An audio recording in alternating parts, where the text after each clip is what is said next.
একবার বাবুকে ফোন করি, দেখি রাতে আবার কি খাওয়া দাওয়া করেন, সব তো আবার বলবে কেন। হ্যাঁ বলছে রাতে কি খাওয়া দাওয়া হবে গো, তোমার জন্য কি করবো?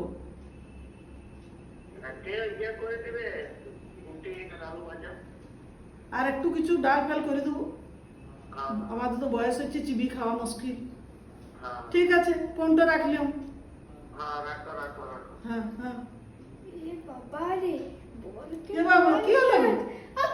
কিছু নয় বলে অতক্ষণ হয়ে গেল, আমি সকাল সকাল উঠেছি, আমার পূজা দেওয়া হয়ে গেল, আর তোমার ঘরে আমি পূজা দিচ্ছি তাও কিছু বলি নেই, একটু চাটাও দিলে নেই, যাও চাটা একটু করে এই শুনো, এতদিন ধরে আছো ঠিকই আছে, প্রত্যেকদিন আমি টাইমলি করে দিই, আমারও একটু ফেসবুক ইউটিউব দেখতে মন যায়, সারা দিন তো ননদ সেবা করতে লাগবে, তিনটা পর পর ননদ ইয়ে আসছে, আজকে আলু আসছে, পরশু আসছে।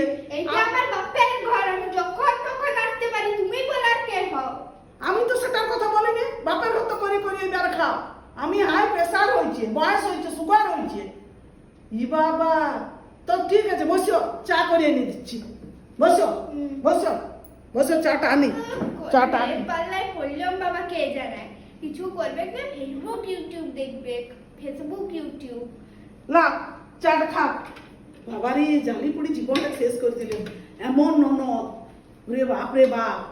আরো তা ইয়ার আগেও তো দেখেছি লোকের ঘরে ননদ আছে। হ্যাঁ গো, এটা কি চা করেছো, কি চা করেছো?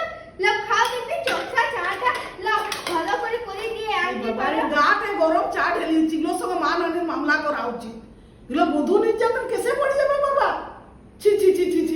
গায়ে পড়েছে একটু, আমি যাব বাপের ঘরে, যে সব কথা বলবো যে ননদের দৌড়াতে তো তোমরা আমাকে নিয়ে চলে যাও, আমি এখানে থাকবো না, কিন্তু স্বামীটা তো ভালো, এগুলো ছেড়ে চলে গেলে ইয়া তো ভালোই হবে, ঘরটায় আমার ইয়া আমি যাবো না গো, আমি এখানে বসে থাকবো, আমি এখানে বসে থাকবো গো। বাবারি, আমার জীবনের এমন অত্যাচার, আমার একবারে আমার জালিপুরি জীবনটা শেষ করে দিল গো। ধরো আবার নতুন মোবাইলটা দেখে নিয়েছে। খুব সুন্দর ফোনটা বৌদি, আমাকে রিলস বানাতে একটু দাও, বুঝলে, আমাকে একটু রিলস বানাতে দাও।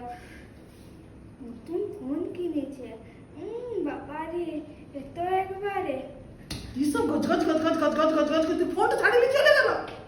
ই বাবা রে, আমি এবার কি করি গো? হায় বাবা রে, মরার টাইলে আমার আয় হইতে ননদ গুলো জ্বালাতে।